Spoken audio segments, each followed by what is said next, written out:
thinking, who could novelties or news, new ways of seeing things around us? You, youth. It's because of you, only because of you, we can expect better future. Only you could tell us what's next. Do you believe me? Not me. I'm too old. Sandra mentioned 30 years, 20 years of experience. This is not something I would like to boast about. I would like to be as young as you are. So, talk with confidence. You came prepared. Listen with curiosity. And please, fully enjoy your experience here. Good luck to all of you. And thank you. Thank you for inviting me. Thank you for coming, Egle. TEDx started in 1984 as a public speaking event on the topics of technology, engineering, and design. Ąžuolyno's progymnasium organizes this conference for the third year, but it would not be possible to have this event without our partners and sponsors. Special thanks goes to Violeta Liudvinovičienė, a representative of the publisher National Geographic Learning and the bookshop Chrysostomus.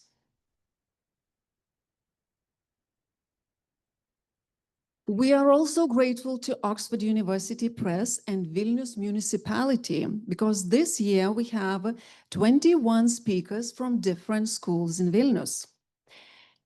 Our special gift to you is, and our enormous gratitude goes to Eugenia Marks, a lecturer of public speaking at LCC International University and children's writer. So Eugenia will start our conference with her talk.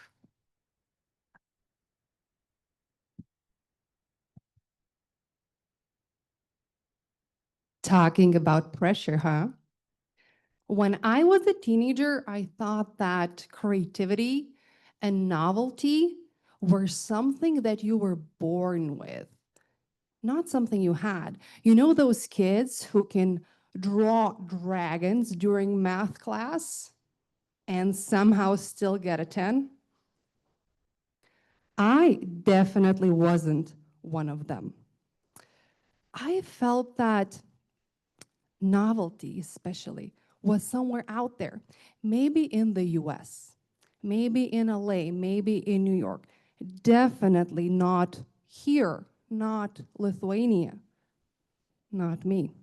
My most creative work at the time, inventing stories so I would get more screen time. So I have, I think, come a long way, and I hope you will too today. Fast forward a few years, I'm at university and a friend asked to write a wedding toast.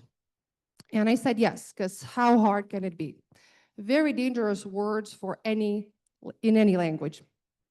But you know, I did it. And for the first time, I thought, hey, I'm writing not in order to impress someone, not for a grade, but because I'm simply enjoying it, because it's fun. And something switched in my brain. I realized that creativity and novelty are not some things to be sought outside. They can be found within. And it's not about inventing something new that never existed. It's not about getting a patent. It's about seeing things that only you can see and sharing them with others.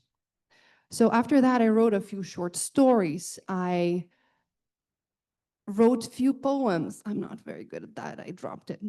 And then finally, a full-blown book, and then another one. There are 2 more in the making as we're speaking. And it's not just about me waking up one day with creativity.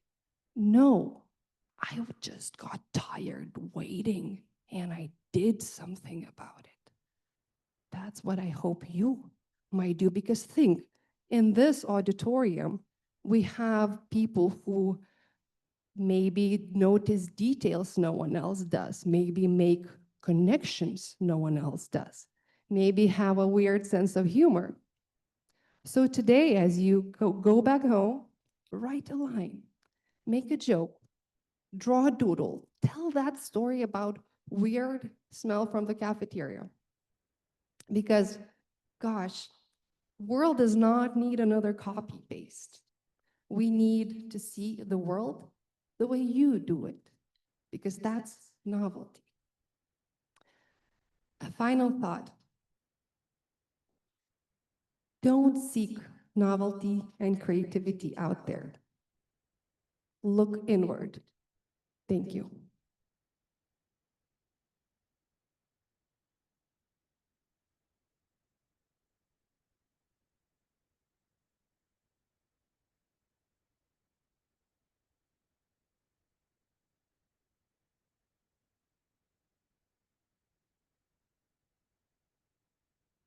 Novelty is the secret to turning everyday moments into unforgettable ones.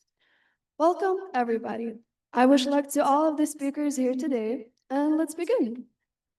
And our first speaker is going to be Laura Valdivia from Vilnius Ąžuolynos Progymnasium, their teacher, Lina Ąžuolyno, and they will talk about the power of empathy in a technology-driven world.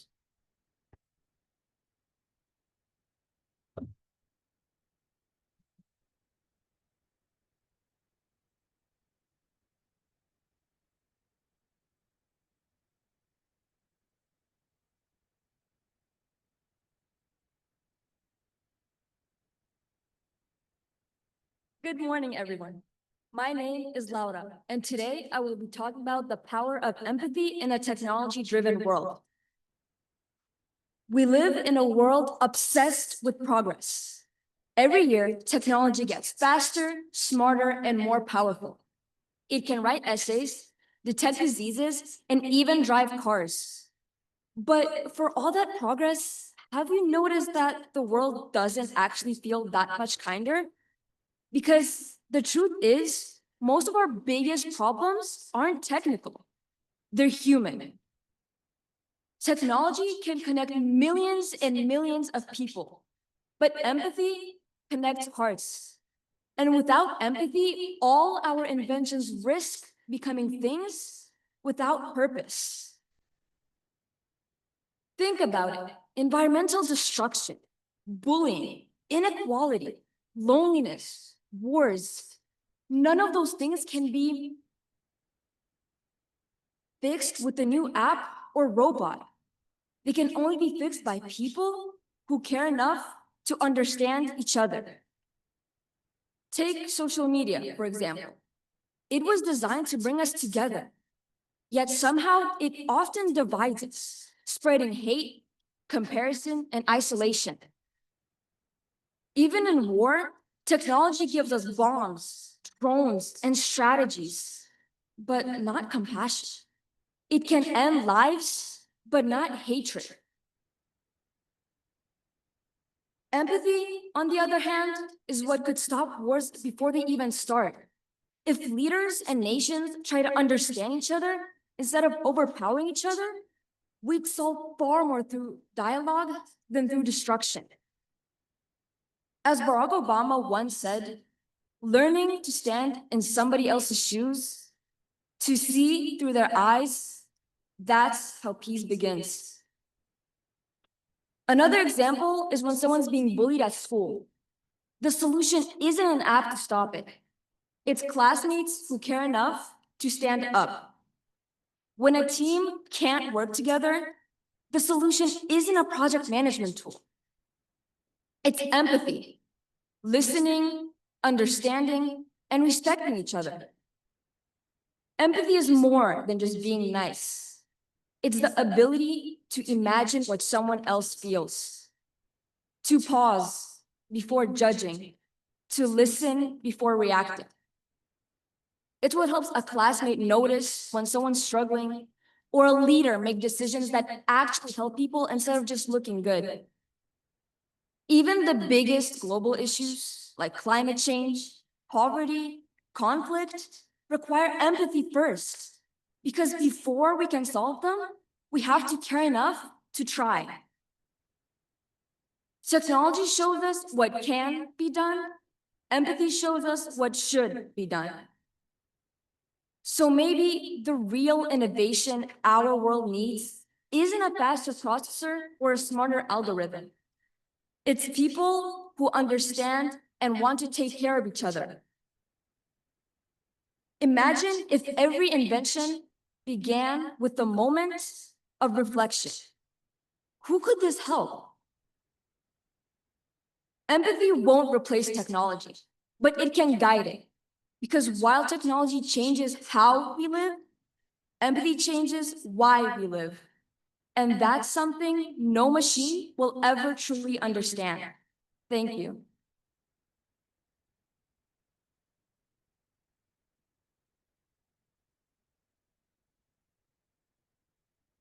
I also want to thank my classmate Nigla for drawing this beautiful illustration for my topic.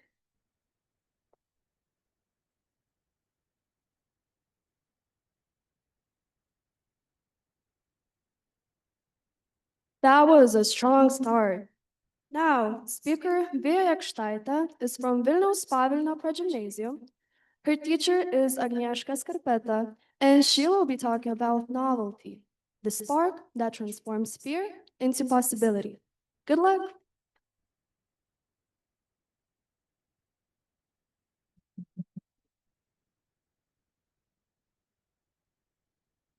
Hi there, I am Via, and I will be talking about the half-life of wow. So, do you remember the first time you held a phone? That wow moment when you zoomed in on a picture for the first time? It felt magic. Now, try to feel that exact same feeling when you unlock your phone today. You can't, because that magic is gone. That's what I call the half-life of wow. It's how quickly novelty, that spark of newness, disappears. Our brains are wired to seek novelty. When we experience something new, like a sound, a place, or a scent, our brain releases dopamine. It feels great, but here's the twist. Dopamine isn't just about pleasure, it's also about expectation. The more we chase novelty, the quicker our brain adapts. Psychologists call this hedonic adaptation. I call it the novelty treadmill. We think we're exploring new worlds, but we're really just running in circles. Consider social media trends. A new dance goes viral, it's everywhere. But after 2 weeks, we feel bored. It's not that we're out of curiosity, we're out of attention. Same goes for innovation. The first electric car, it was magical and unexpected. The fifth one, it felt expected. The 50th one, invisible. Novelty has a shelf life. And in today's world, that shelf life is shrinking quickly. So what can we do? The secret isn't to chase new things. It's about seeing the things you already see in a new perspective. Artists do this all the time. Van Gogh didn't create new landscapes. He reinvented how we see them. Scientists too. Albert Einstein didn't invent something new. He took something very familiar, like light, and viewed it from a totally unexpected way. Novelty isn't out there, it's within us. So, how do we extend that half-life of wow? First, change context. Do the same thing you already do in a new environment. Study in a cafe. Go home by a different route. Our brain lights up when the pattern breaks. Second, slow down. When we rush things, everything becomes blurry. But when you pause, everything we see that is ordinary becomes extraordinary. And third, relearn. Teach something you already know to other people. Teaching creates knowledge back into curiosity. And maybe the real trick isn't finding new things, it's to be amazed by things you already see in the first place. Thank you.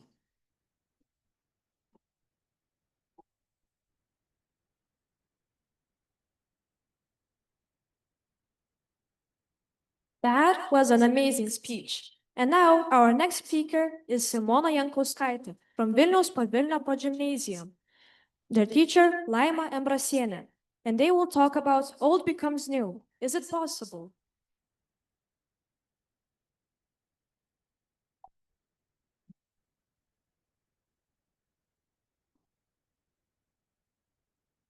Hello, everyone.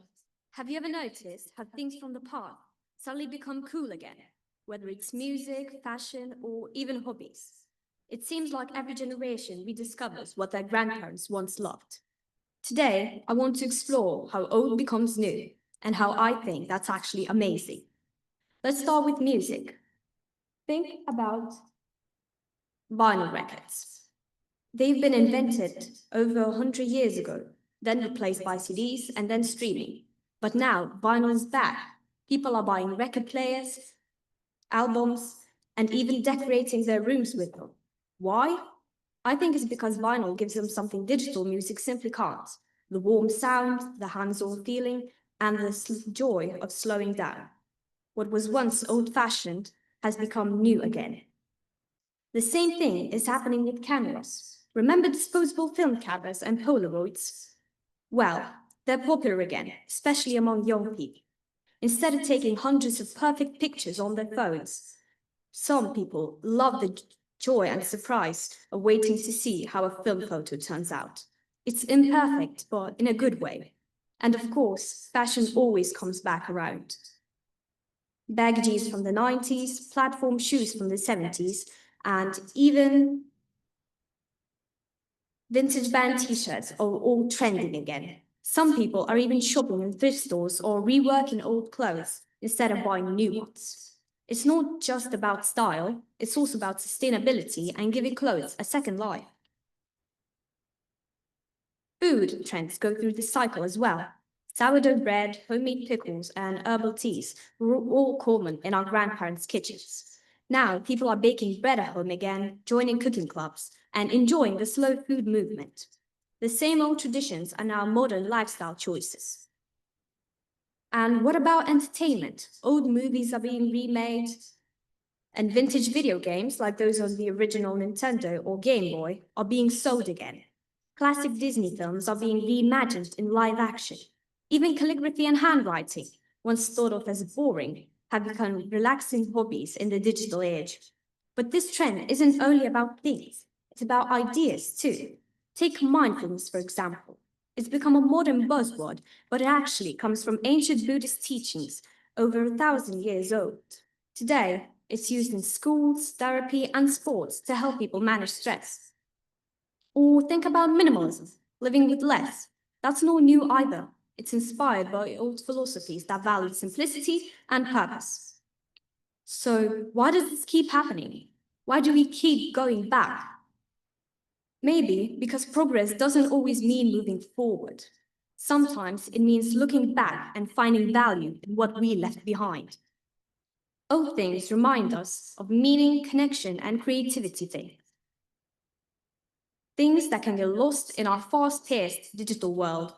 And the best part is, you can be part of this rediscovery. Talk to your grandparents about their favorite shows and movies. Try cooking something from an old recipe book. Visit a flea market or read a classic novel. You might be surprised how something that feels old can suddenly seem fresh and exciting. When we mix the past with the present, we don't just recycle ideas, we give them new life. We learn, we grow, and we remember who we are. So next time you see something old, don't ignore it, explore it. Because the next big thing might already be here, right in front of you, just waiting for us to notice it again. Thank you.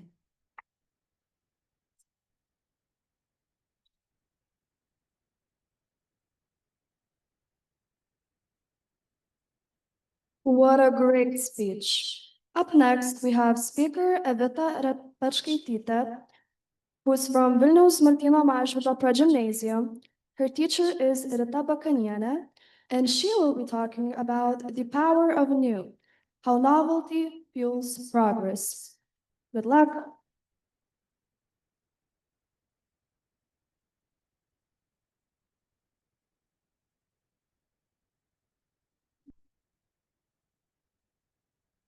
Have you ever noticed how your eyes light up when you try something new?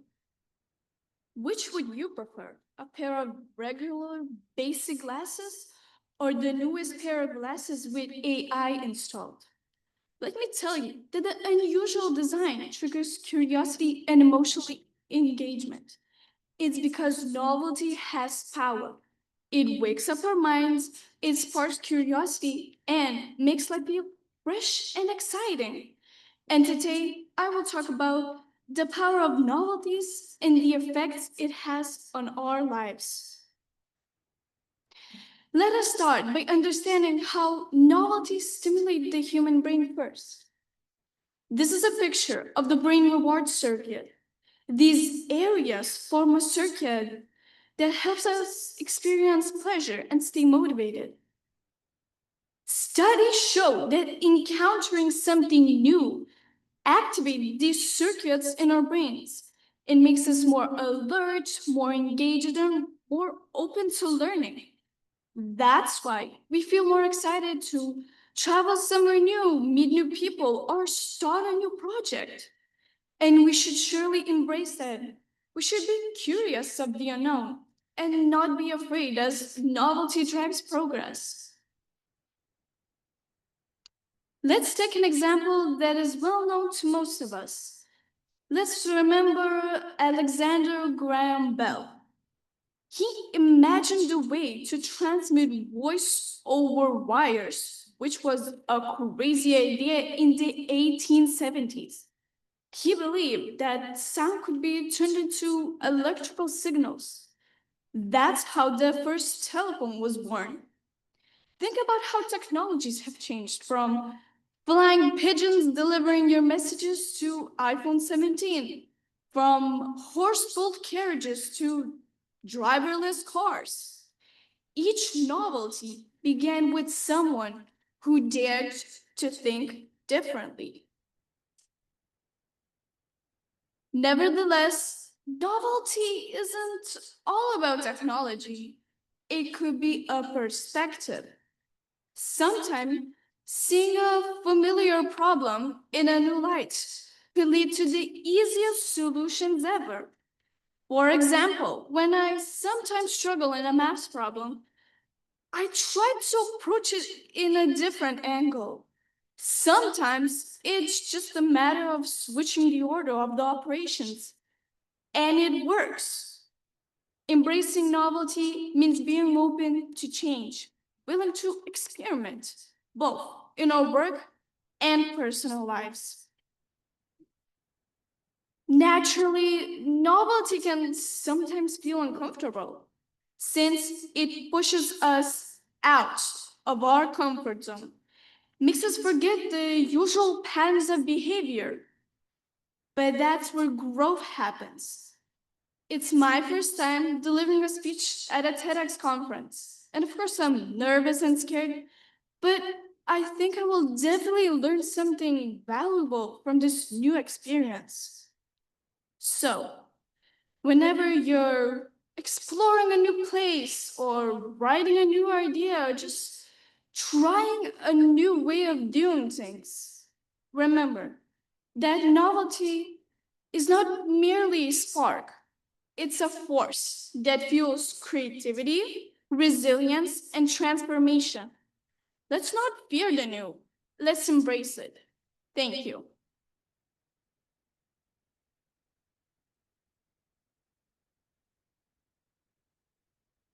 Thank you for your amazing speech. And now, our next speaker, Austėja Butkutė, from Vilniaus Martyno Mažvydo Progimnasium, their teacher, Indrė Sandel, and they will be talking about artificial intelligence, exploring the most controversial novelty of today.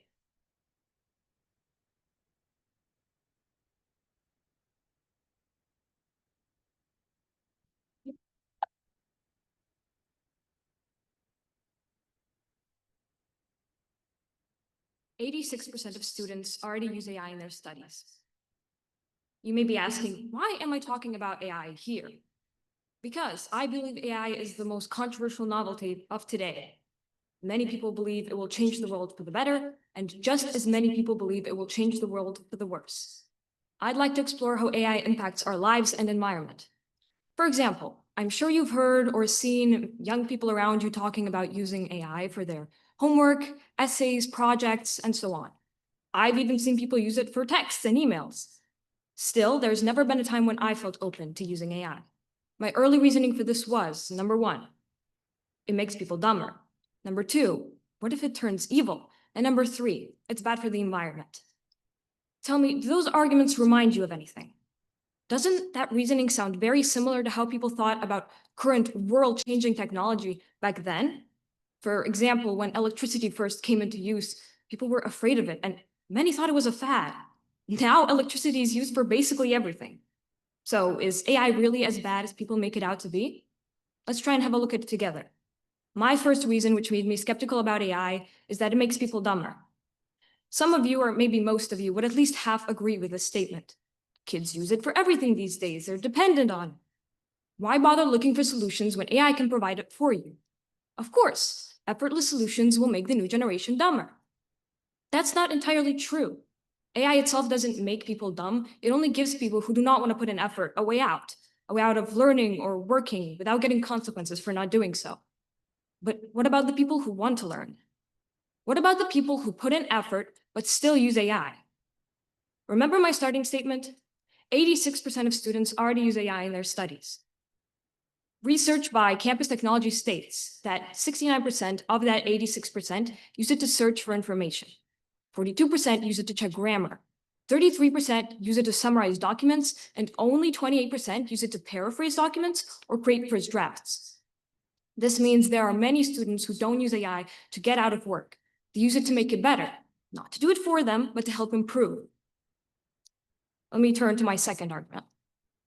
What if AI becomes evil? This is another reason why people may doubt AI, but it's not the right way to think about it, according to Mo Gevdet, ex-Google executive. His argument is very simple. He says that the real danger isn't that AI becomes evil, it's that we train it on our own broken systems, such as toxic content online, political discourse, and so on.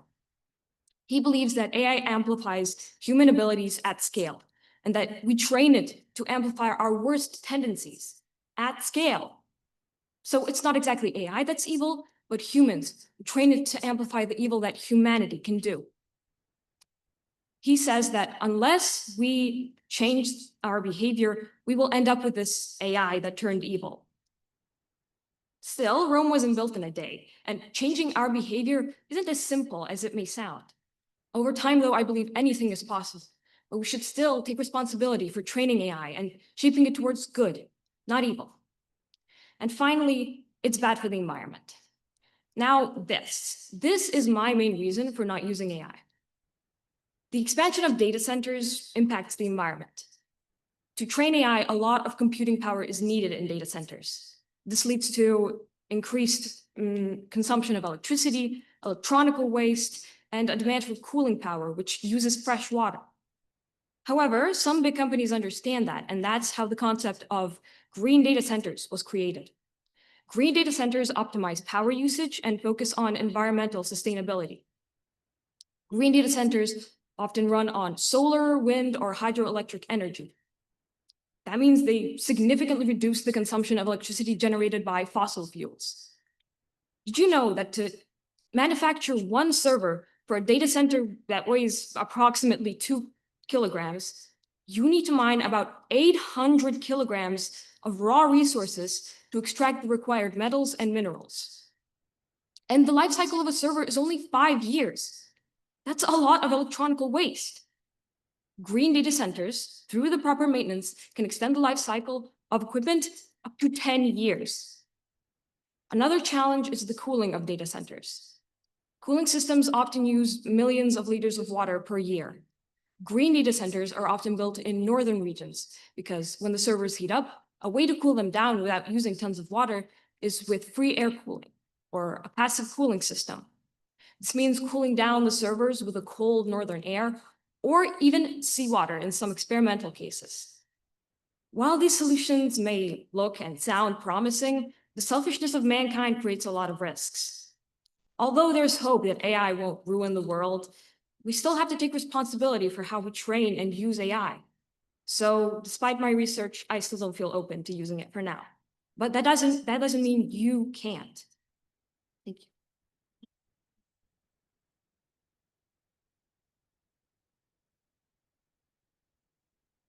Thank you for an incredible performance. And now we have speaker Domantas Jarmalavičius, who's from Vilnius Viršuliškių Progymnasium, and his teacher is Rasa Jukatovičiūtė Ričiardi. He will talk about which is more effective in fostering discipline and motivation, human guidance or artificial intelligence.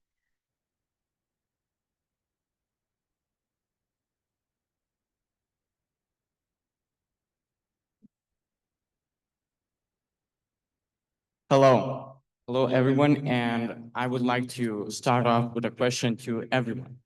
Raise your hand if you think the world is not going to change when motivation and discipline is gone.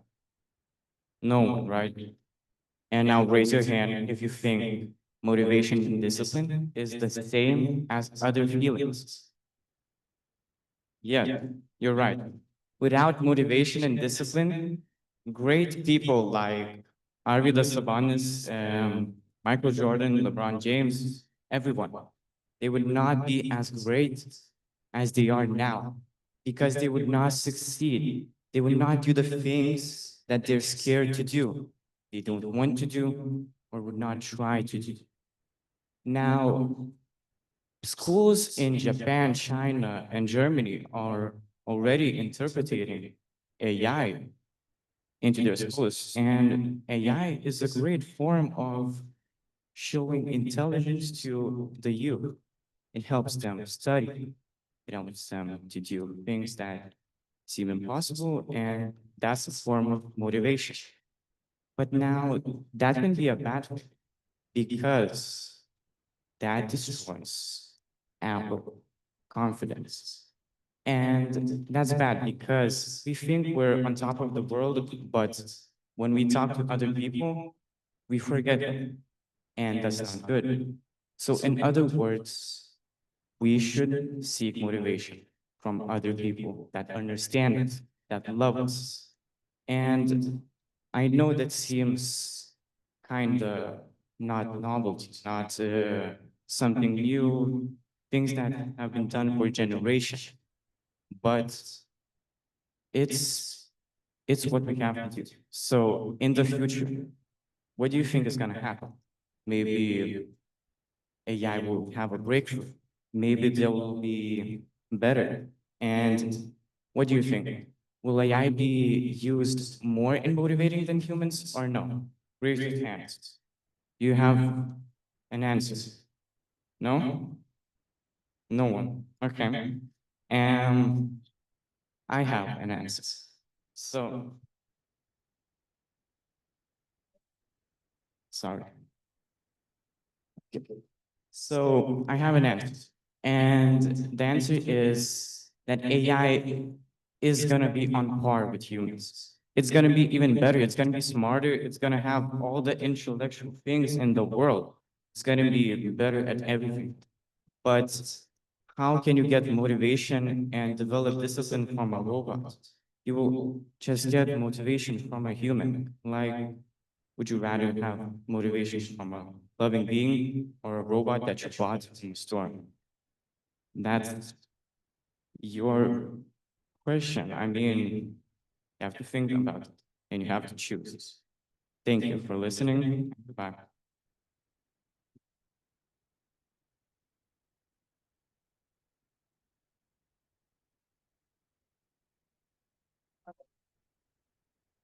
That was a great speech. And our next speaker, Paula Pirožema, from Vilnius Viršuliškių Progymnasium, their teacher, Jelena Baltadonienė. And they will talk about when your phone starts parenting you.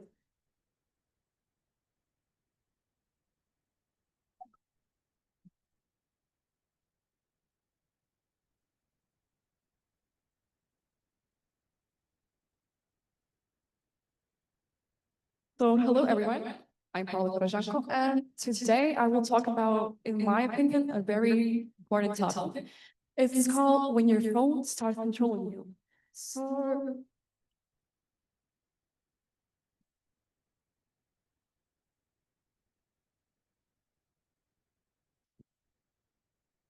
third, our phones are amazing devices. They help us stay connected to the world. They help us communicate more easily with our loved ones, our relatives, even if they live on the other planet side. So, and our phones help us get the latest news and even check out the latest fashion trend. Isn't that cool, right?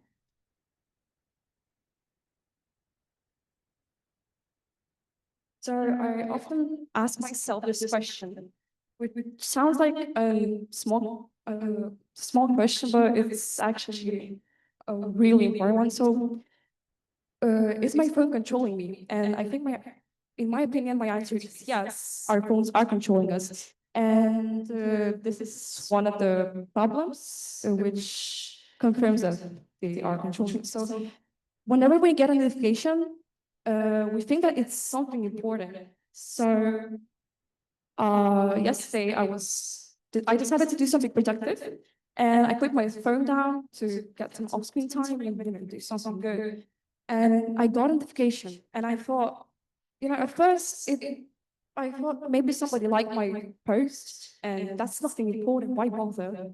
But after a few minutes, I started thinking that what if it's actually something serious? What if my parents texted me something bad happened?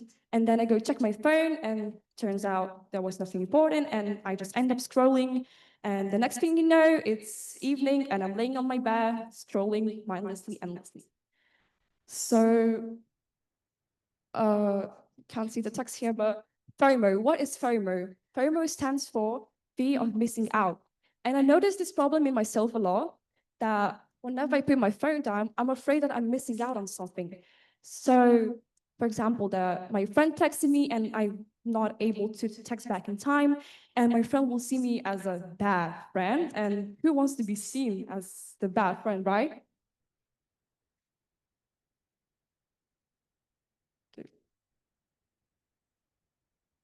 So the next problem is that people choose their phones over the world that's spinning around them. So imagine you're walking past a restaurant and you see a family eating together. What's wrong in that? They're just having their family time, family dinner. It's amazing, right? But you can always spot at least one person that's always constantly checking their phone. And that's where the FOMO creeps in, that the person is afraid that they're missing out on something, and they rather get the latest news on their phone than just sit with their family and live in the moment. So me and my teacher, we decided to do a quick survey in a school and ask two simple questions and ask from 5th to 8th grades. The two questions were, the first question was, what's the daily average screen time on your phone that you spend? And the second question was, what is the app that you use the most? So here you see the results with the daily screen time. So as you can see that every grade spends about 4 hours.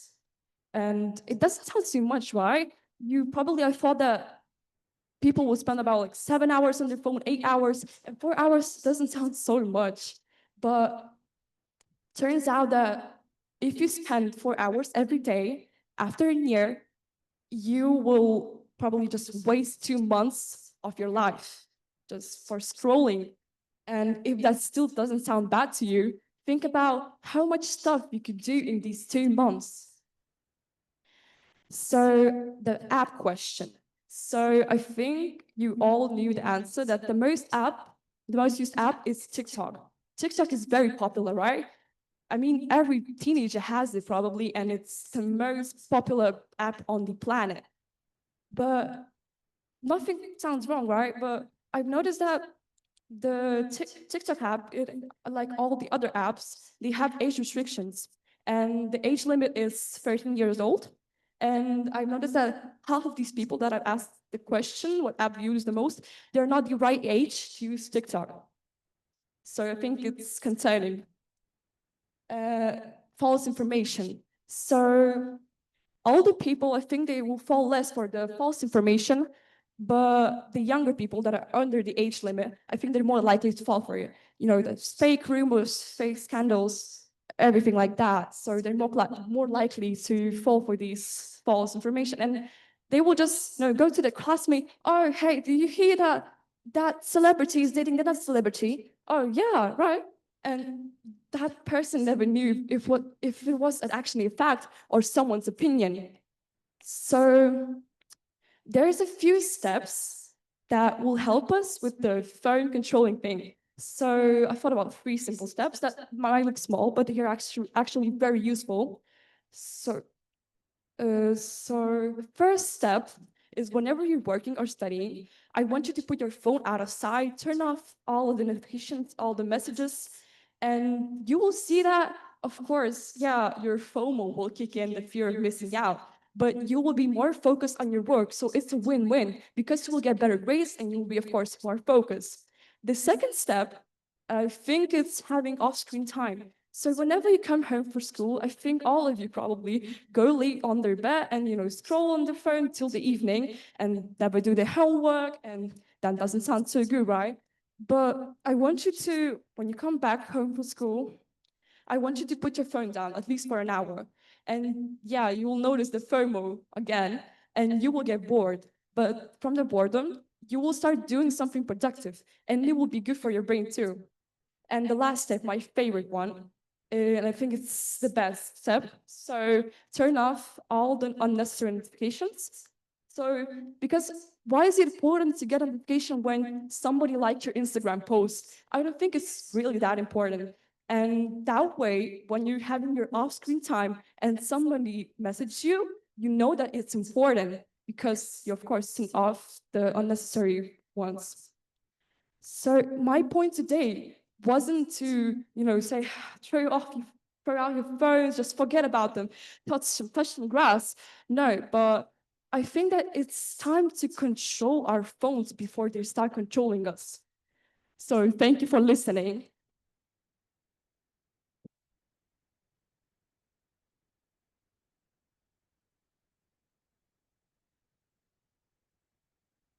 That was amazing.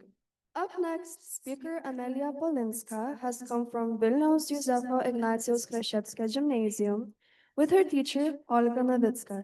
She will talk about why our brains love novelty. Good luck to you.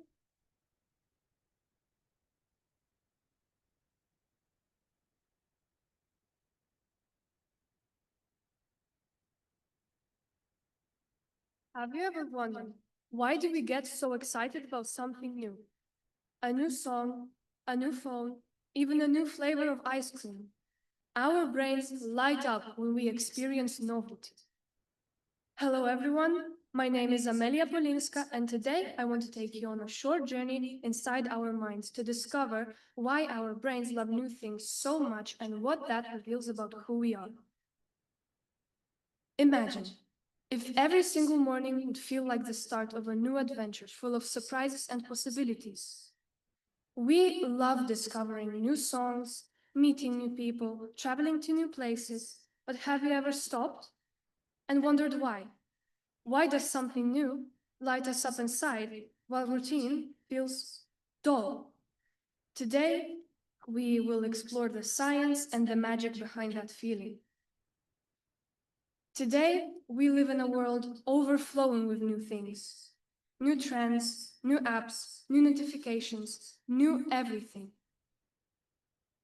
And when something feels new, our brain gives us a tiny hit of dopamine, a little reward for us. That's why we keep scrolling, keep checking, keep refreshing.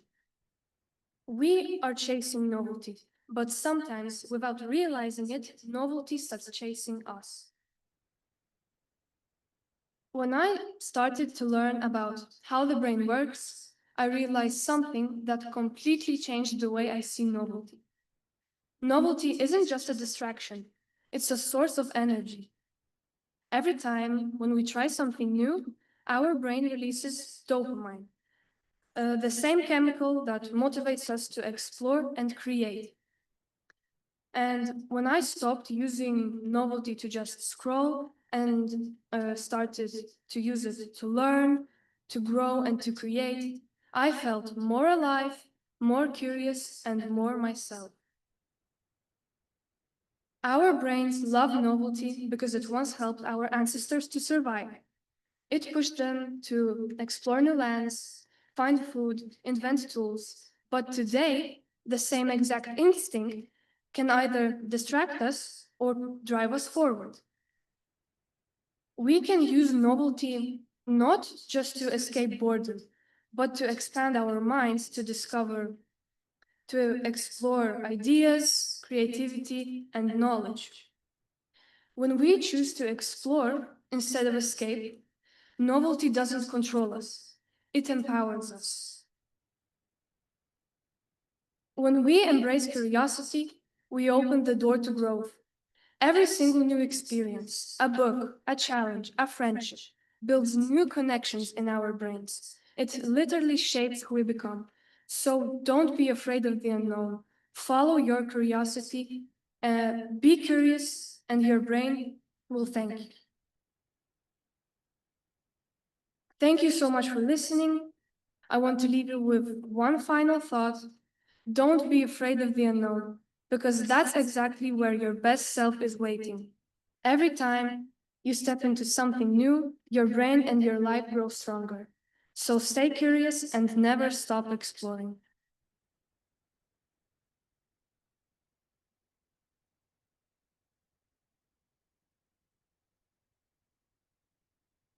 That was an amazing speech. And now, our next speaker, Rėkšta Smilgevičiūtė from Vilnius Ąžuolynas Progimnazija, their teacher, Sandra Jasinavičienė, and they will be talking about depression, a relevant issue in today's society.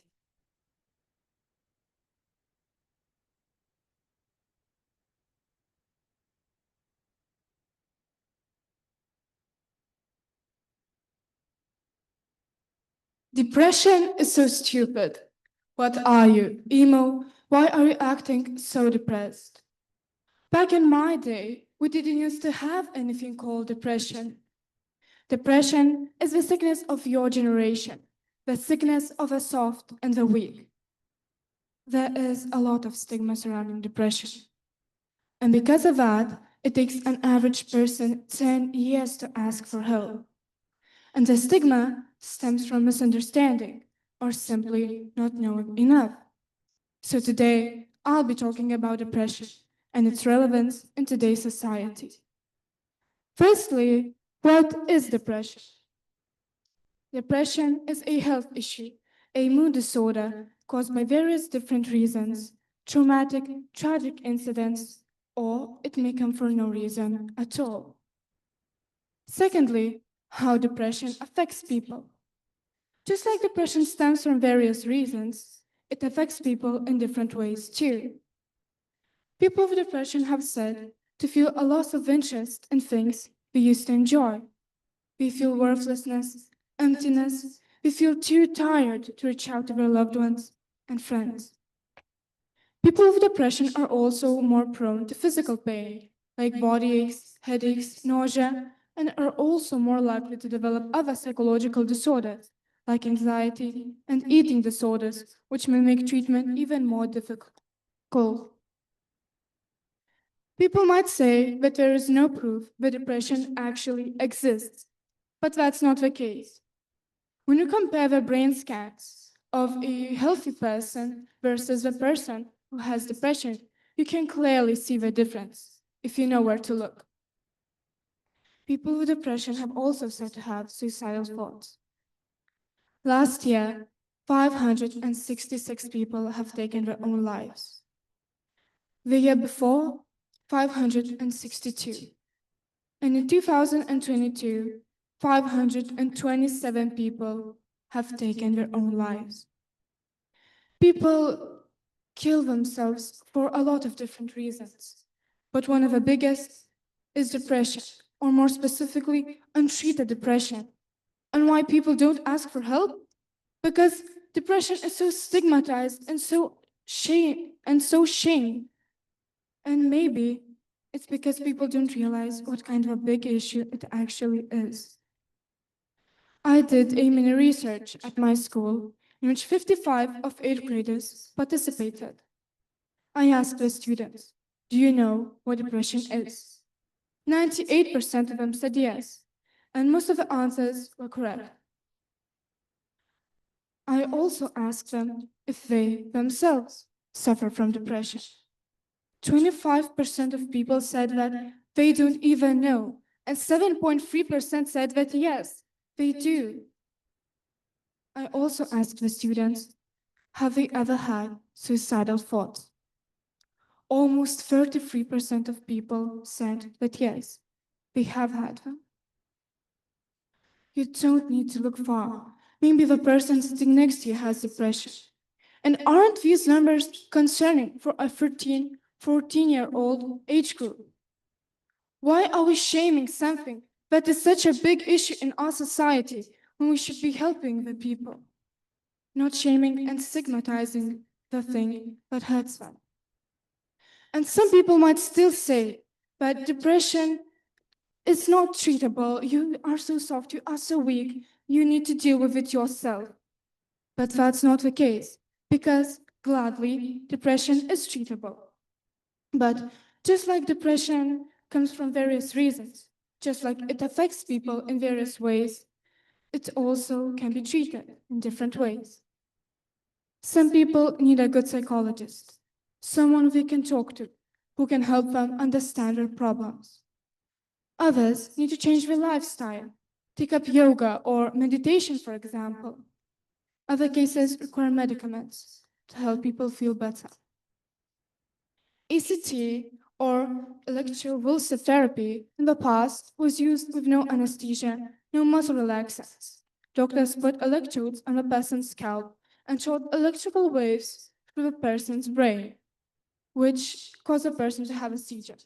That was the point of the procedure, but it usually did more damage than it did good, and in some cases, it even resulted in death. In the modern day, the patients who have received ECT treatment are pretty positive about it and say that it is one of the best ways which has helped them, since it does now use medication and the procedure is done in a short amount of time. AI is also being used more and more in psychology, or more specifically, it's used to determine whether a person has depression or not. And AI does that by analyzing the person's facial expressions, their speech pattern, and their body language. In some cases, AI even analyzes the person's brain scans. And doctors also use AI-powered apps to help them track their patients' progress and reaction to treatment and medication. Depression is such a big part of our society. It's a mood disorder which affects people which stems from different reasons and affects people's everyday to-day lives. So think about what you're saying, because you don't know what's going on in the lives of people around you. Thank you.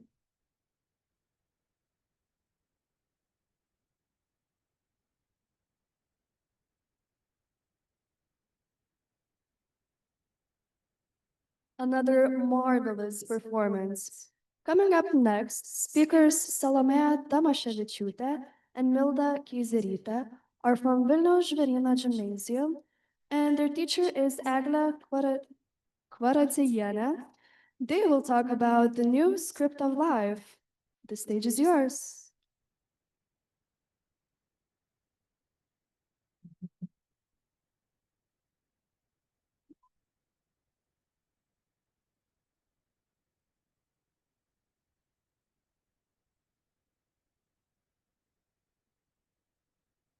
Did you know that about 1 in 21 people are affected by a rare genetic disorder? That's millions of individuals whose lives are shaped by their DNA. Something that they never chose, something that was written way long before they were even born. Now think of this. 58% of deaths are within the first month of life and are caused by genetic conditions.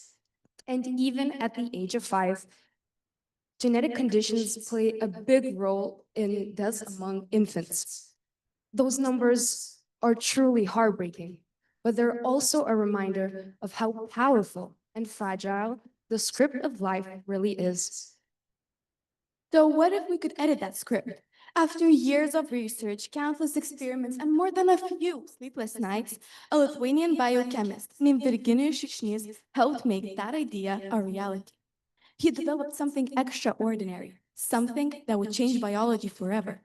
He called it the gene scissors. Now, I know what you're thinking. Gene scissors? How does that even work? Well, imagine that you're editing a sentence on your computer. You see a typo, say the cat sat on the bat. You can easily delete the bat and replace it with Matt. That is exactly how gene scissors work. But instead of fixing words, they fix genes. They find the precise spot in your DNA that has something wrong with it and make a tiny cut. Then scientists either replace it or repair it. But how did Shikshnis even think about this medical breakthrough? He tried to experiment outside the box, literally. He worked with systems outside living cells. He he designed a programmable genetic tool, uncovered the secrets, the structural secret of how to use the gene scissors. So, in short, he gave humanity the power to edit evolution. Now, the first question we ask is, why does this matter for us? Because if we can cut out genes that cause diseases, we could one day cure illnesses that were once thought to be incurable. People would start living longer and have healthier lives. And before you get too excited, no, this does not mean I can suddenly want curly hair like Milda or her beautiful eyes. Trust me, when we were researching about these gene scissors, that's what I thought too. But I think it doesn't matter. Curly or straight, blue eyes or brown eyes, these differences are what make us human. And now we can focus on healing what truly matters, the diseases that take lives, not the features that make us unique. But gene scissors can do even more than heal people. They might just help heal the planet. Around 1 of 11 people go to sleep feeling hungry every night. Droughts, pests, poor soil, all of it adds up to hunger. That's the reason.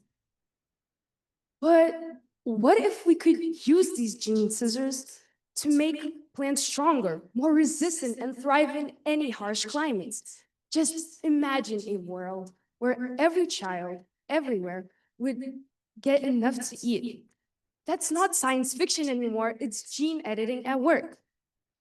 But of course, with every great power comes great responsibility. If we can edit life, where would we draw the line? Where would we use it to heal or enhance? Will we use it to use it to fight disease or chase perfection? Because that exact same tool that can save a child's life can tempt us to play God. But here's the truth. It's not the tool that defines us, it's how we use it. We've been given an incredible gift, a chance to rewrite a human story. Now, it is up to us to make sure that story is filled with compassion, healing, and not control. So, as we're stepping into this new era, an era where we can literally edit life, let's remember to handle the scissors with care. Thank you very much.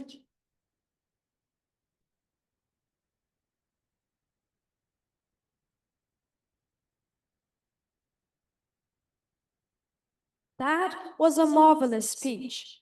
But now, our next speaker, Leonarda Prusaitytė from Vilniaus Šolmo Aleikimo ORT Gymnasium, their teacher, Eglė Ždanienė, will talk about, does a school uniform impact one's learning?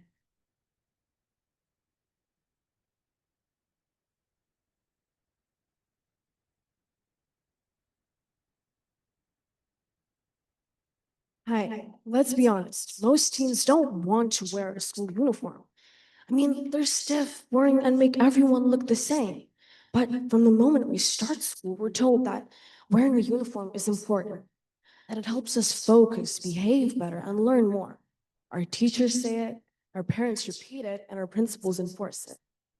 We grow up conditioned to believe that wearing a uniform in some magical way makes us better students. But to tell you the truth, I don't agree. And let's think about that for a second. When we wear a school uniform, are we actually learning more, or are we just being told that we are?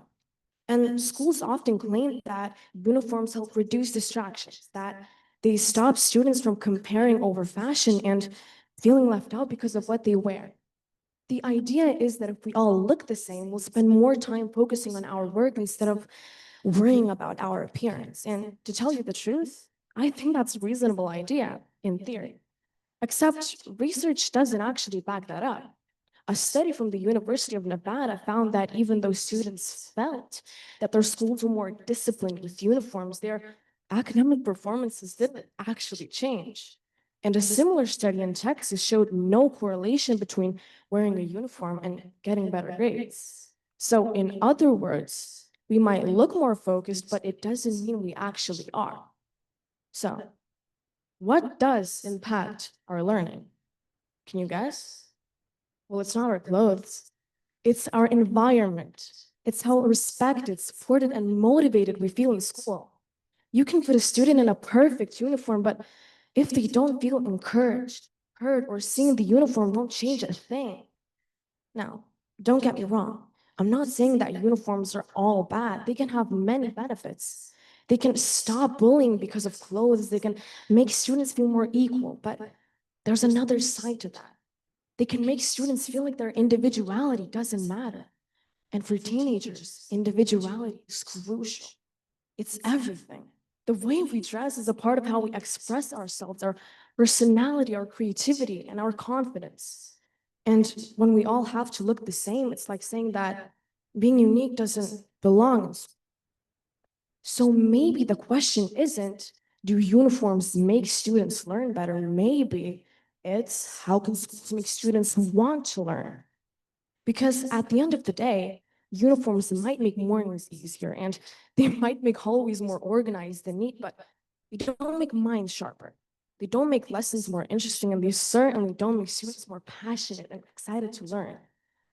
And to conclude, I want to say that true learning doesn't come from what's on our bodies.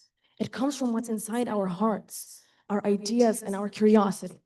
So the next time someone says, uniforms make you a better student, maybe you should reply with, or do they just make me look like one? And that's all I have for today. Thank you.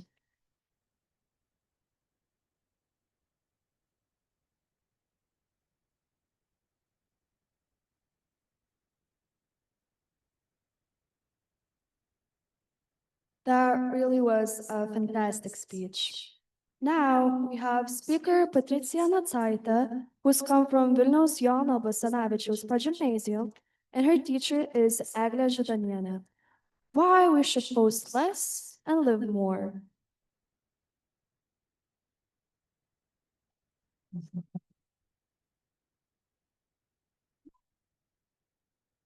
Why we should post less and live more. Last summer, I saw the most beautiful sunset I had ever seen. The sky was painted in the most breathtaking colors. The sun was setting into the sea. Well, for short, I was mesmerized. And now, you may ask, what did you do? Without even realizing it, I pulled out my phone, took lots and lots of pictures, adjusted the angles, put on filters, thought of perfect captions to write under my post. And then I did it. I posted the perfect Instagram reel. But when I looked up from my phone, I realized that the sun had already set. The colors weren't that vibrant anymore. The magical view was gone. Have you ever experienced this? Please raise a hand if you have. Wow, by looking at the amount of people who had experienced the same, it seems that the situation is more common than I thought. Well, back to my story. I had captured the moment, but miss the experience. And that's when it hit me. We're living in a world where we post more than we live. And we don't just post, we produce content. We trade presence for performance, connection for comparison. We don't enjoy beautiful moments the same as we enjoyed them before using social media. Psychologists call this experience fragmentation, where our mind is divided, half in the moment and half on how it looks. And a divided mind can form deep memories. So, right now, you might be thinking, but what does it even mean to live more? Let me answer your question. Living more is about depth, not display. And how to do it, how to actually live more. Let me share some tips that I feel are helpful. First of all, capture once, then be present. Take 1, 2 pictures, and then stop. We have already captured the moment. Save the memory. Now live it. Second of all, share for connection, not for attention. Don't just post to show off, post to share the experience with other people. So, did you find these tips helpful? Raise a hand if you did. Wow, thank you so much. I'm glad I could help a little. Well, and I'm sharing these tips because the most beautiful parts in life are meant to be felt, not posted. For example, the laughter of your friends after you told a funny joke, conversations with your family, singing around a campfire with your friends, hugs from friends or family after a hard day, or even discovering a new hobby or interest. These moments may not get many likes, but they will stay with you long after the batteries die. So, let's make a new promise. Post less and live more. Thank you.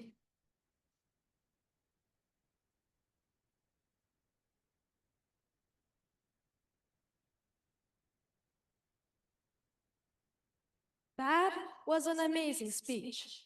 But now, our next speaker, Simona Mituzaitė from Vilniaus Jono Basanavičiaus Progimnazija, their teacher, Eglė Židonienė, will talk about the power of one small change.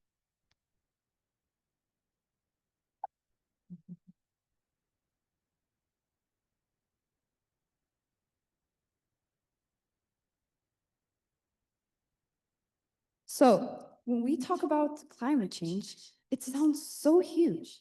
We see melting ice caps, disappearing forests, dying species. It feels like a problem for the government, scientists, big companies. And that's probably why many of us feel so helpless. I mean, what can one person do about that, right? Well, I've realized this. Change doesn't always have to start big. It often starts so small that it's nearly invisible. Now, I want you to imagine a city at the end of the day. You know, overflowing trash bins, lights shining in every apartment, car exhaust fills up the air. No, that's not just one person's doing. It's a lot of people's habits simply adding up. And it goes the opposite way too. Small, conscious choices, when multiplied, can make a visible change. After all, carbon dioxide levels are now the highest they've been in 2 million years. The Arctic is warming 4 times faster than the rest of the planet. 4 times. Just think about that. Ice that has been frozen for thousands and thousands of years is melting right now. And the ocean is storing 90% of excess heat.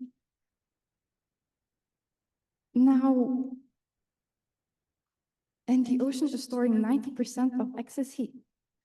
It may sound unbelievable, but those small choices that I'm talking about right here can start slowly shifting those numbers. Well, you may ask, what are these small choices?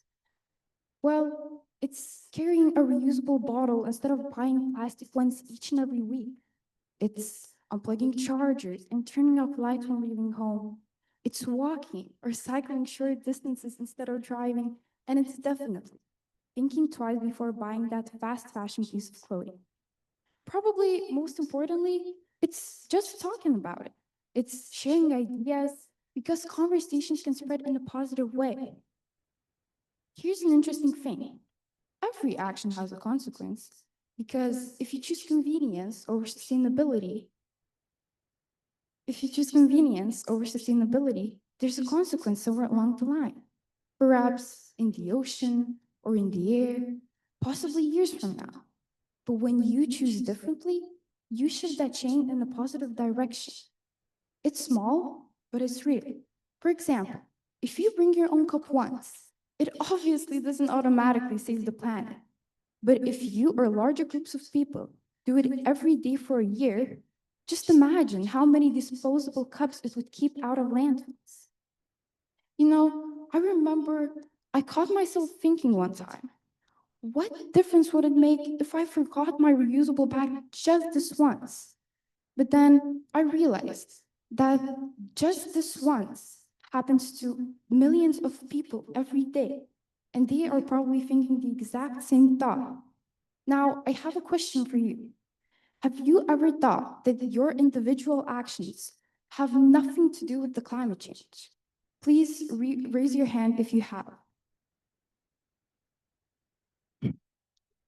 I don't see hands, so I am pretty surprised because not many people think about. So, also, what fascinates me is that living sustainably actually often improves your life rather than making it harder. Because when you buy less things, your space feels calmer. When you eat locally, your food tastes fresher. When you walk instead of driving, you actually see your city. Now, that's a reminder that we are not separate from the environment. We are a part of it. So maybe the question shouldn't be, can one person make a difference? Maybe it should be, what can I do to make a difference? Now think about that for a moment. And you turning off lights, unplugging chargers, and reusing bottles, or simply talking about these ideas, is you already answering the question. Remember, our small choices are already shaping the future, whether we intend to or not. And it is only in our hands to decide which way we want that future to go. And remember, that's where real change begins. Thank you.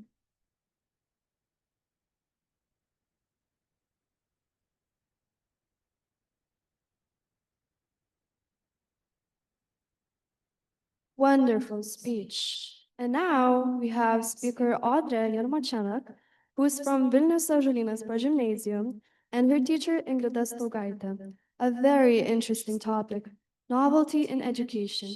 Do we need a new way to learn?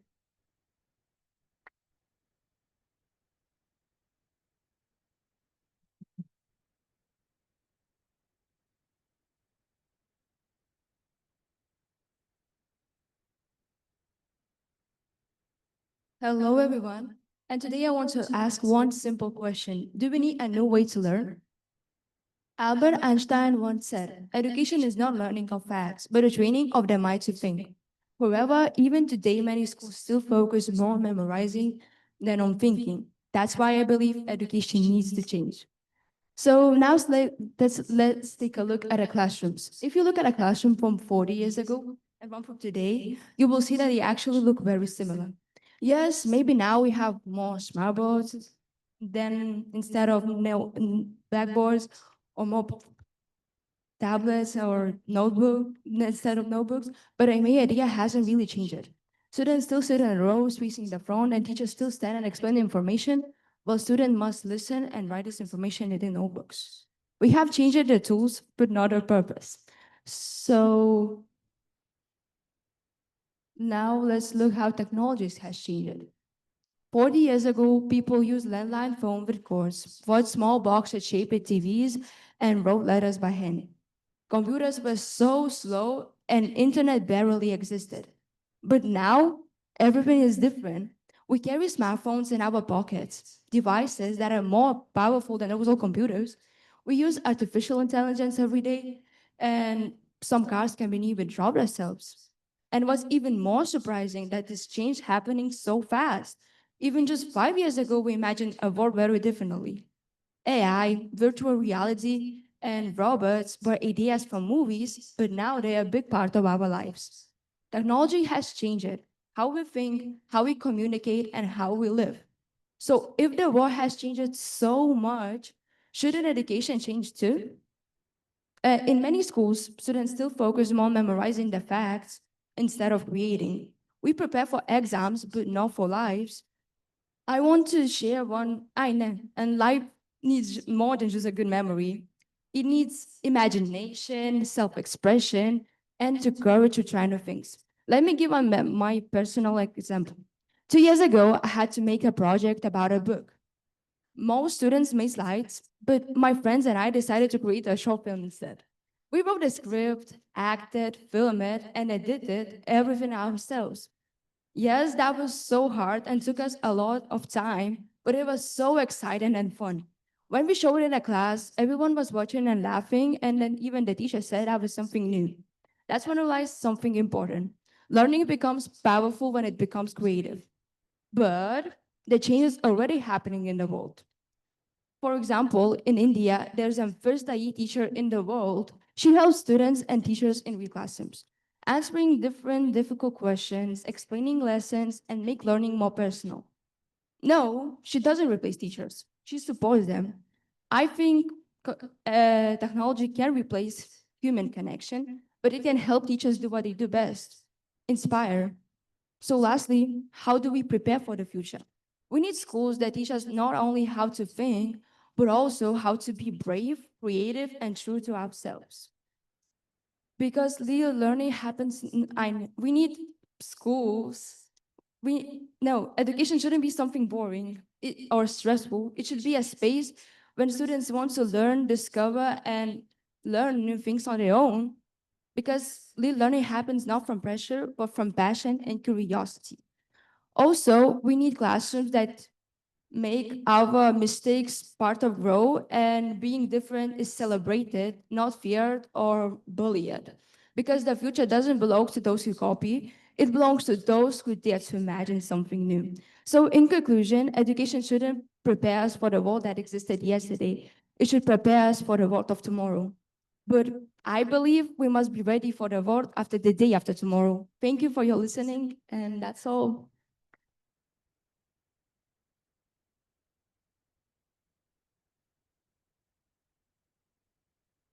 Thank you for your great speech. And our next speaker is Minteja Urbaitytė from Vilnius Balsių Gymnasium. Their teacher, Vaida Stanevičienė, and they will talk about what brain rot reveals about our generation.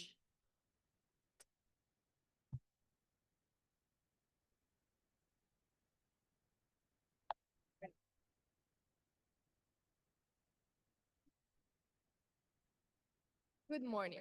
My name is Mintea, and I'm going to talk about what brain rot reveals about our generation. Let me ask you a question.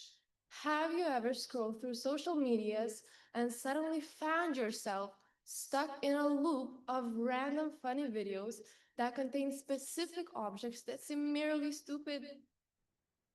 Those objects are what we call brain rot. Personally, I don't think brain rot is something we really need. It's entertaining and funny, but it doesn't always add much value to our lives. It's everywhere. And something interesting about who we are as a generation can definitely be seen in it.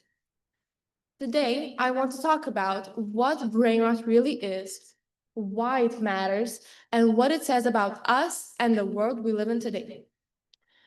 Brain rot is when we watch or repeat random online content just because it's funny, catchy, or new. It's driven by novelty.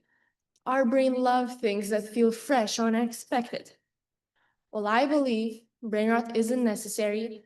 It does matter because it shows how our generation communicates, interacts with the internet, and how we express ourselves. For example, Italian brain rot is an AI artificial intelligence creation made by mixing two objects, and it is spread because it's ridiculous. Another examples are Labubus. It's a doll that is made viral because people tend to hate them for their looks. And lastly, 6-7. It has taken over social media. It is spread because it's really random and nobody knows what it actually means. and it is extremely easy to imitate. And the popularity of these trends are influenced by how easily they can be shared online. And these examples show how our generation spreads quickly worldwide and these trends, and it unnoticeably taps into our love for novelty. Brainrot shows that our generation is creative, adaptable, and values humor. We enjoy shared experiences, even if they seem ridiculous to other generations. And it is used as a way for us to show how we communicate, how we express ourselves, and how everything in general works. And new digital trends are constantly created all around the world by new generations. It's normal. And Brainrot reveals a lot about our generation and the world we live in today. It shows how deeply we are connected to technology and humor. And the fact that meaningless content can unite millions of people's way of expressing humor emphasizes our connection in the digital world. It also reflects how quickly it spreads. And even the Oxford University Press declared brain rot as its word of the year in 2024. And it recognizes how it affects our culture and how it reflects us. And many adults don't understand these kinds of phrases. But it's important to remember that every generation has its own trends or jokes. It's really normal.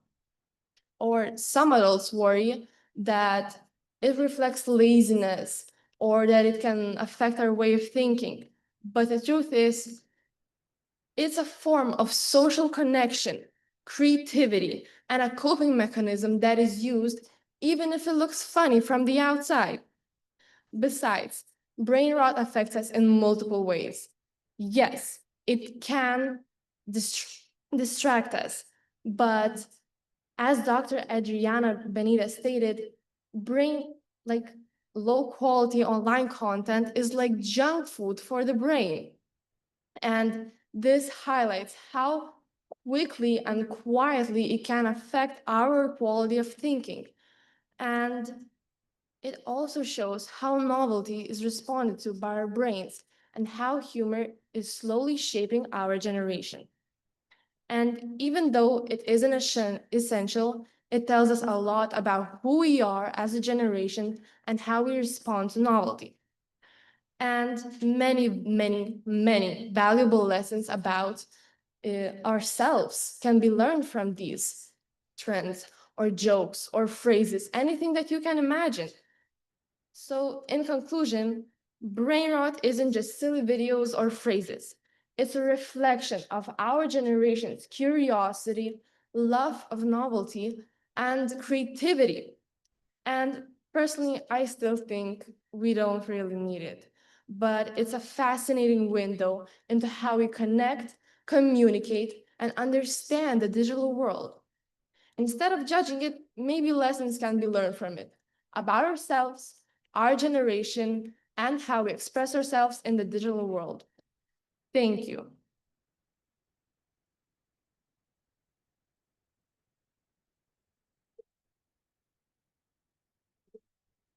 Incredible performance. Up next, speaker Markas Arutunian, and he's from Vilniaus Žygimanto Augusto Progymnasium with his teacher Barbara Dirmeitytė, and he will talk about can AI become the best teacher? So, hello everyone. I want you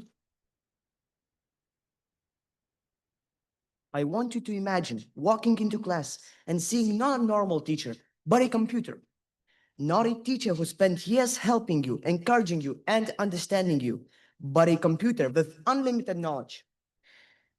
A teacher who knows everything, never gets tired, and always has time to help you. That sounds pretty cool, right? Some time ago, I had this exact thought while doing my homework.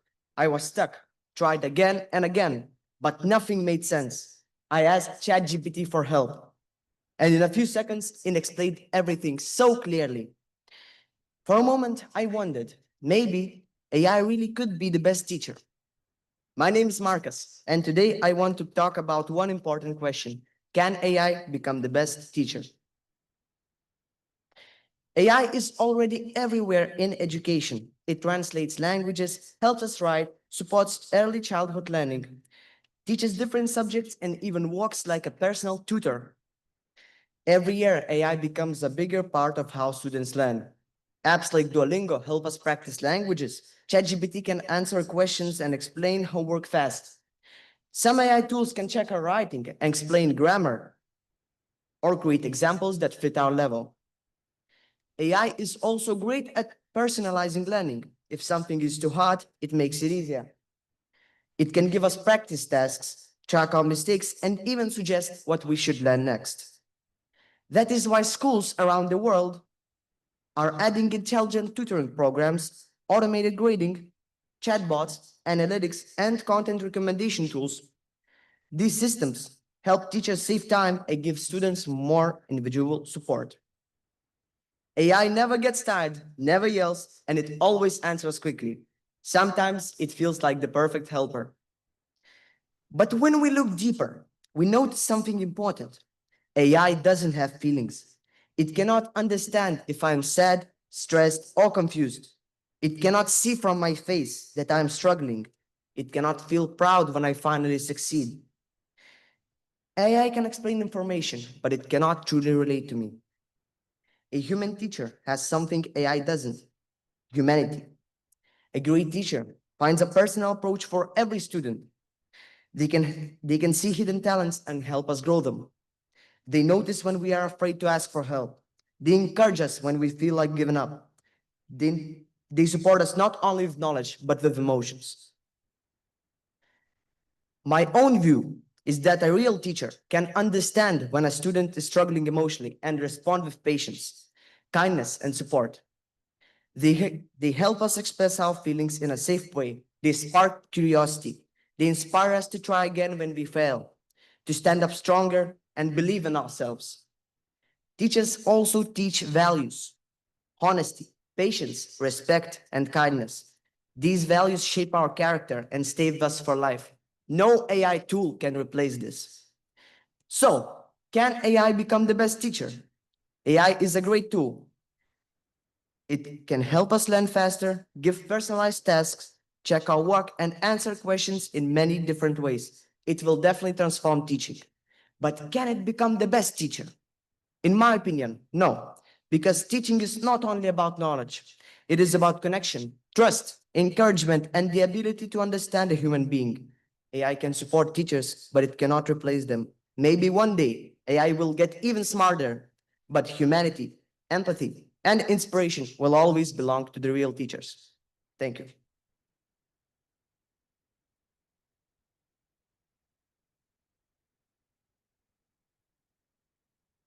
That was an amazing speech. And now, our next speaker, Domas Mikalkėnas from Vilniaus Žemynos Progimnazija, and their teacher Daiva Kalinauskienė will talk about unveiling the universe, the latest astronomical discoveries.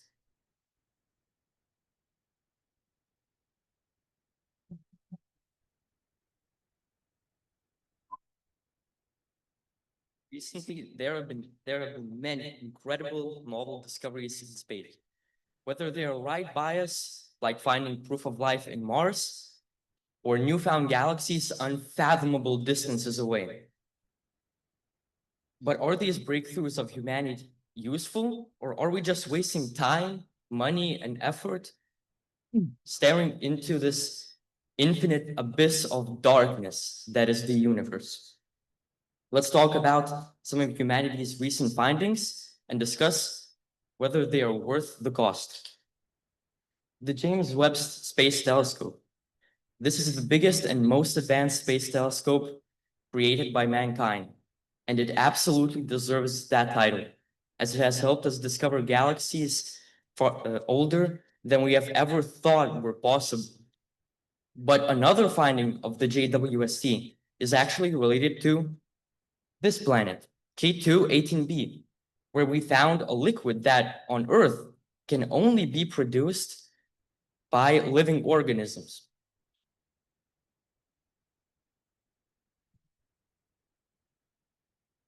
Which signals a possibility of life outside of Earth. And if true, this can be considered one of the biggest breakthroughs in all of human history. Staying on the same topic, there have been groundbreaking findings on our neighboring planet, Mars, that might prove life once existent on the red planet as well. We have found organic material on the planet that seemed to only be possible because of previous life. But with recent research, it was proven that this organic material was actually possible to have been there without any involvement of living things. Which brings us to the point that novel space discoveries are actually way more useful than they seem. Our curiosity is completely changing the way we look and understand the universe and the Earth. Because it doesn't just help us understand basic physics, but also how life works and where to find it. But what about the future? The Artemis program aims to bring back humans to the moon after over 50 years of our absence, where NASA also plans to build a permanent settlement on the lunar surface for astronauts. If everything goes well, this will allow us to do further research of the moon and, most importantly, prepare us for a possible mission to bring humans to Mars. Well, on the other hand, maybe we should take a step back, look at our world. All these missions and novelties, yes, they're truly unbelievable. But are the advantages we get from them enough to justify the ridiculous costs to achieve such tasks? Because there are lots of things we still need to take care of back on Earth. From living inequalities and global warming to actual wars that are happening all over. What I think is, yes, let's stay curious and keep exploring, but not let it overshadow our Earth's priorities. Thank you.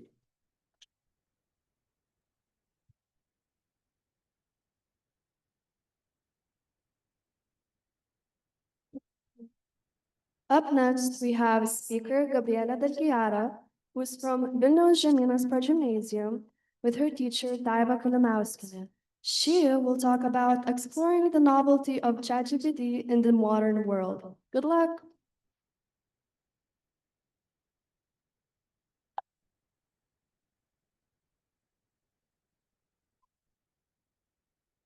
Hello, my name is Gabriela. I'm from Vilnius Žemynos Progymnasium, and today I'll be talking about exploring the novelties of ChatGPT in modern world.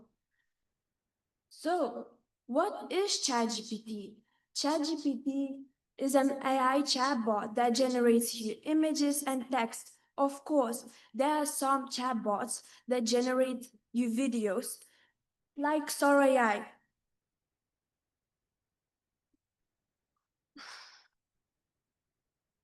For what needs do we use ChatGPT?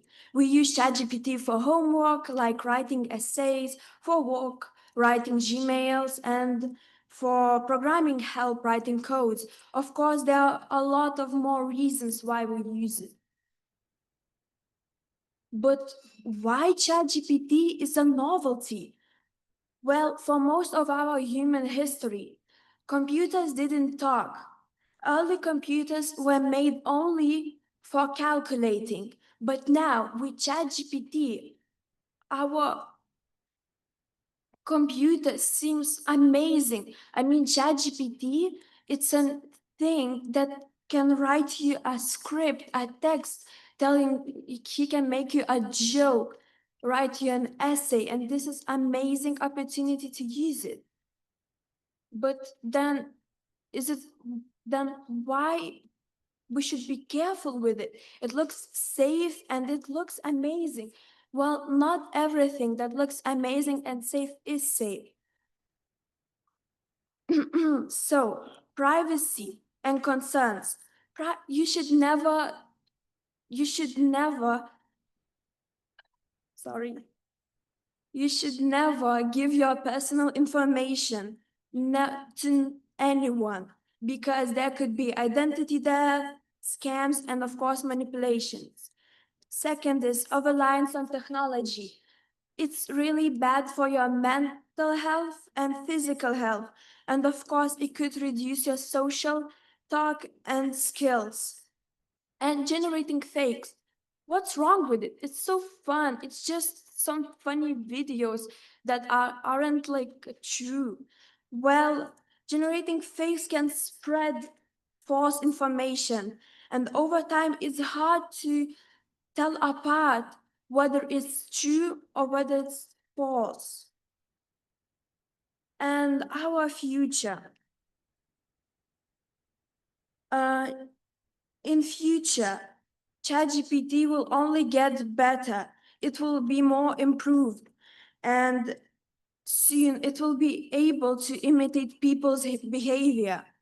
Of course, it may eventually take our jobs, but new technologies bring great responsibilities. Thank you for your time.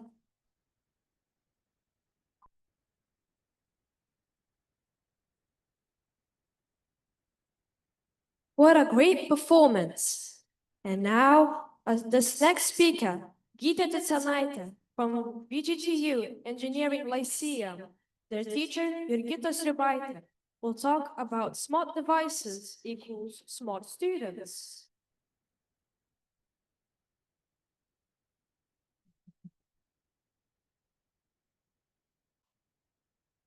Smart devices, smart students.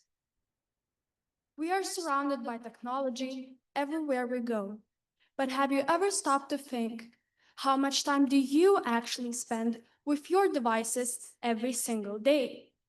And more importantly, do these smart devices truly make students smarter? The first device that comes to my mind is the smartboard in our classrooms.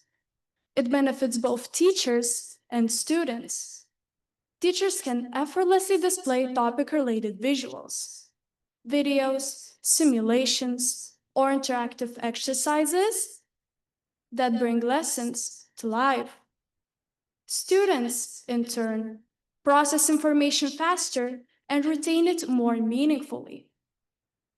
However, even smartboards have their downsides. They consume a considerable amount of electricity, and quite often, they remain switched on overnights, at the weekends, or even during holidays. Such unnecessary use not only wastes energy, but also worsens our environmental footprint. So then the question arises, do the advantages outweigh the disadvantages? Another device that nearly every student owns is the smartphone. But do smartphones genuinely make us more intelligent? Educational apps can be incredibly beneficial. Have you heard of Gizmo? It creates personalized videos based on your notes, helping you to understand complex topics more easily.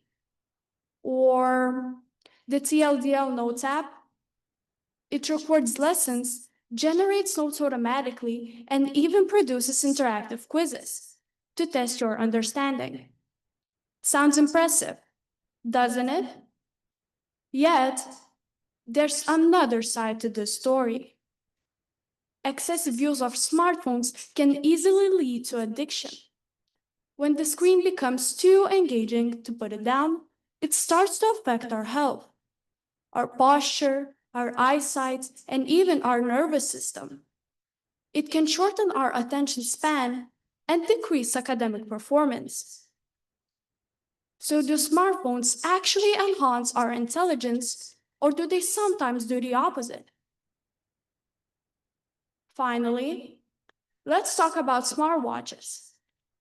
Perhaps the cutting-edge device of the free.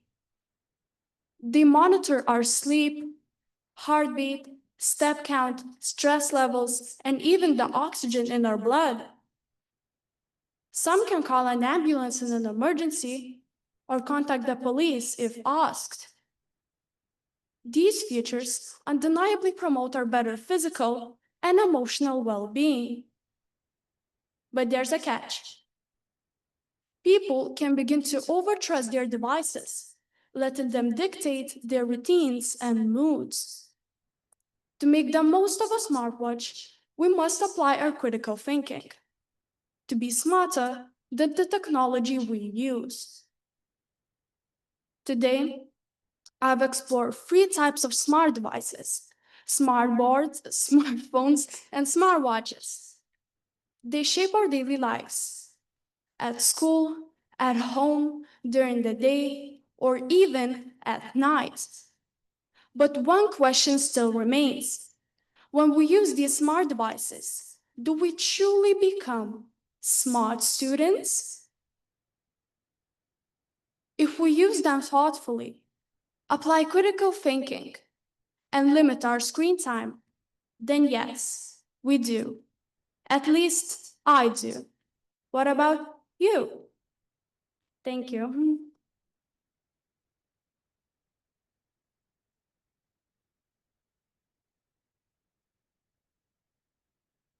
And last but not least, we have speaker David Assalagis from Vilnius Ąžuolyno Progimnazija with his teacher Agne Navickiene and an interesting topic: stay curious.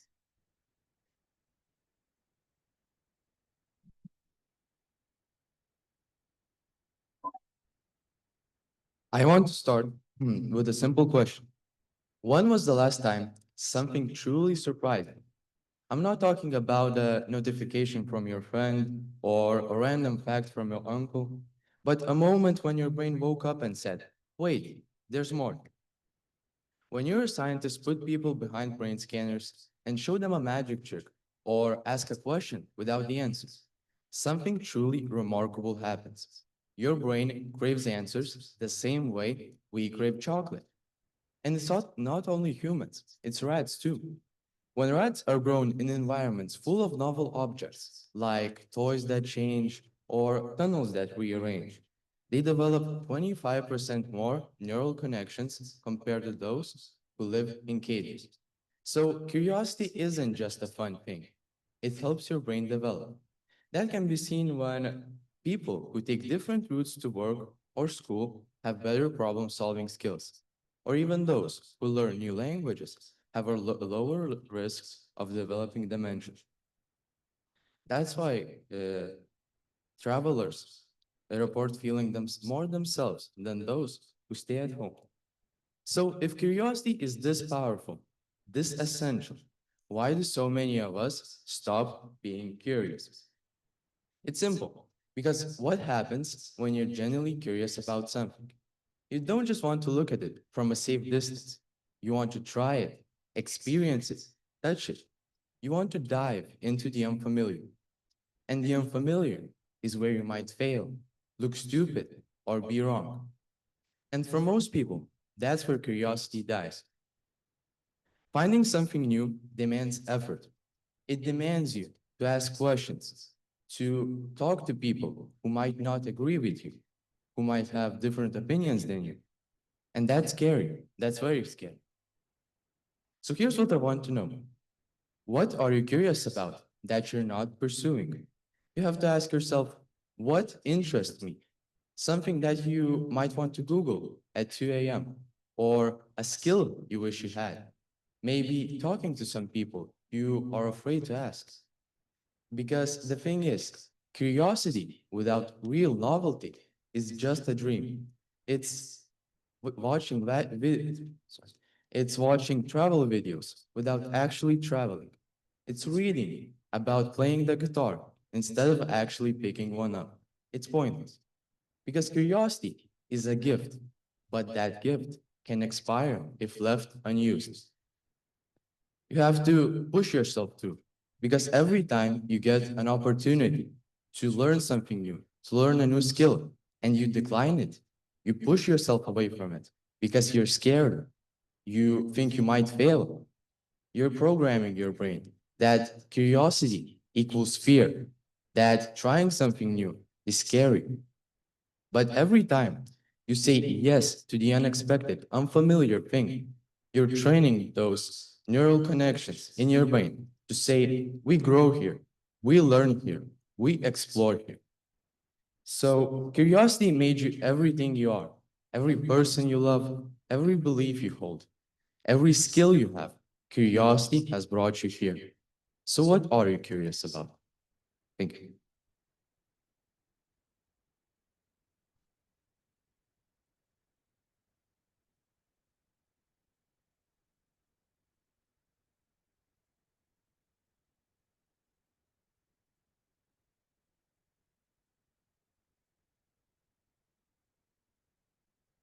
Thank you very much.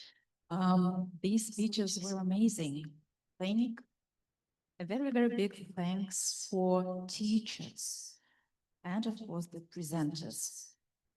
Now we're going to vote. You will have your phones and you will see QR code for those who are here and for those who are watching us online. Everyone has just one vote. So don't forget to submit at the end of the page. And for voting, we have 5 minutes. Also, our committee will have their favorite speech. So 5 minutes for voting, and we are coming back with the gifts.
So I think we have the winner.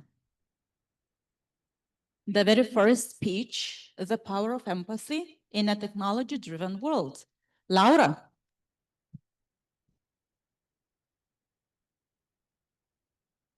Laura.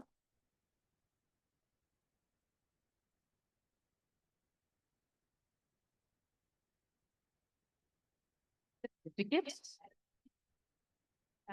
Thank you for your speech.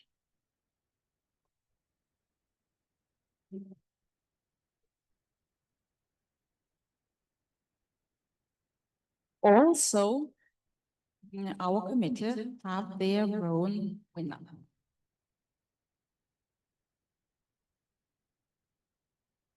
Will you join me too?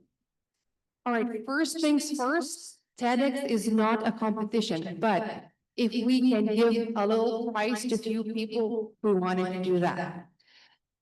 And before I will get it very soon to who is the winner in our opinion, who had a strong speech and body language and the idea. We disagreed. Each of us had like 3 or 4 people that we thought this person delivered this.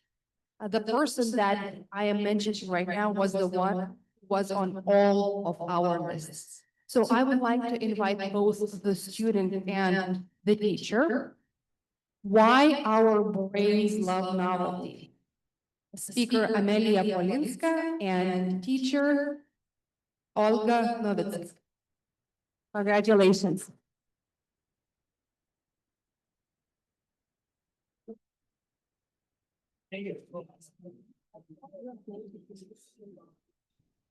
Congratulations, and my prize goes to the teacher.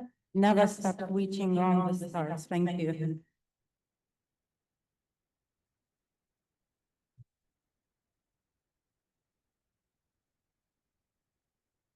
So thank you all, and our partners have gifts for all of you. It really takes courage to come here and to speak. Thank you one more time. And now we will give you gifts and certificates. Okay, so we are asking Via, the teacher Agnieszka. Via, the teacher Agnieszka.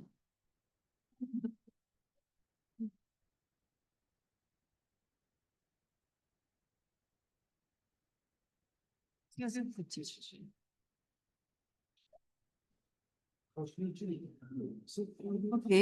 Simona and the teacher Laima.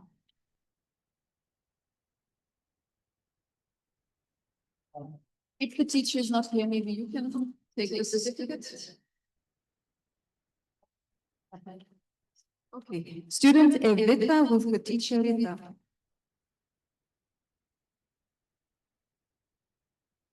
And probably English, yes, we will take one. And the certificate also. Teacher Indra is not here, so Rita will take the certificate and we must stay to come.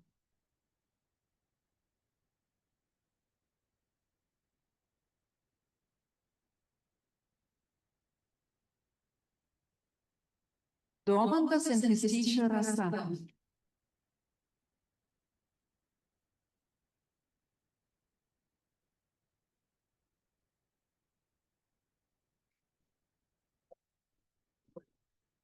Paulo, teacher Elena. No teachers.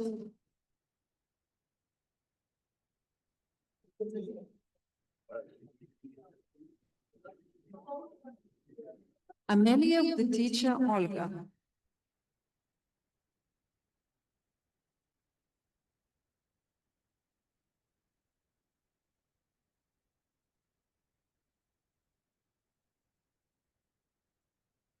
My student, please come together.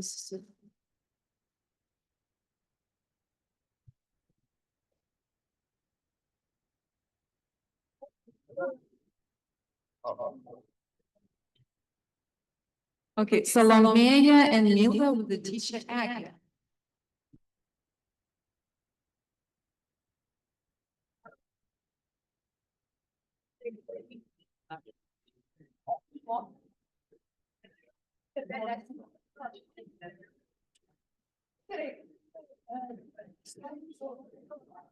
As I understand, we have three students with the same teacher, Leonarda, Patricia, and Simona, and their teacher Agya. Leonardo is from another school, yes? Please come.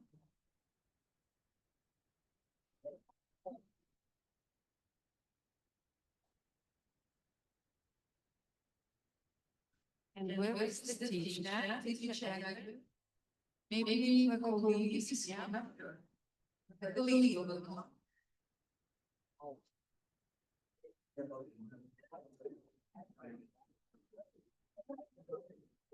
Okay, Audrey and the teacher Ingrid.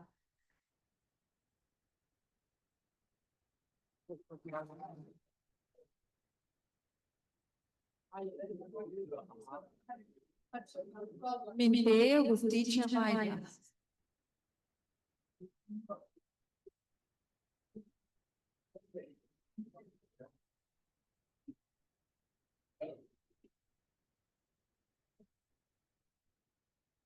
Marcus with his teacher Barbara.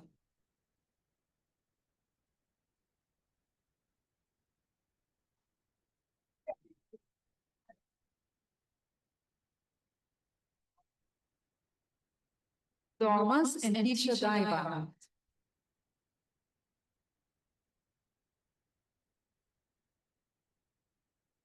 Ah, the same teacher has two students, Gabriela.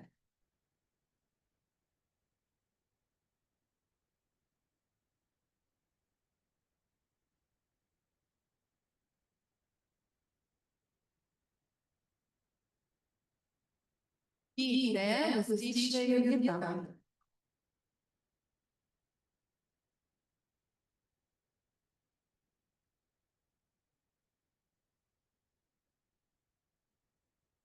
Stay with us with teacher Agam.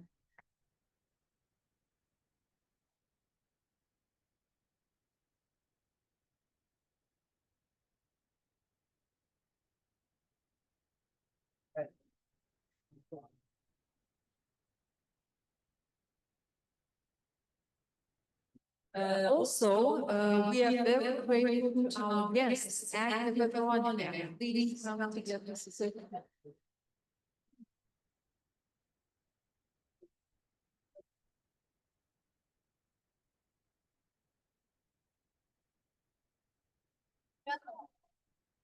Enjoyed it full. Thank you very much, Chi. How about you? It was so difficult to decide. But we talked about it. No best, all of you are best. Thank you for sharing your ideas. And thank you, dear teachers. Dear teachers. Just one great idea into my mind. I think that's Nicole Postman, the American educologist. There's no reason to, but my word goes to the teachers. You know, you confirm that educator's idea. Our students are our living messages. We send to the time which will not fade. Your messages are brilliant. They are.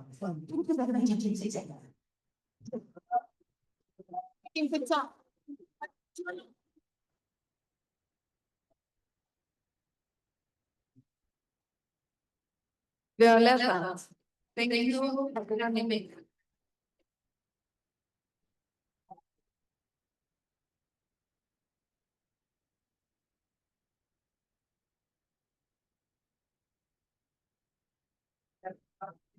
Eugenia, thank you very much. Coming from Lakeland, all the way. It's true, I came from Lakeland, 300 kilometers to be here with you. And you know what? You did not disappoint. Thank you, the speakers. Thank you so much.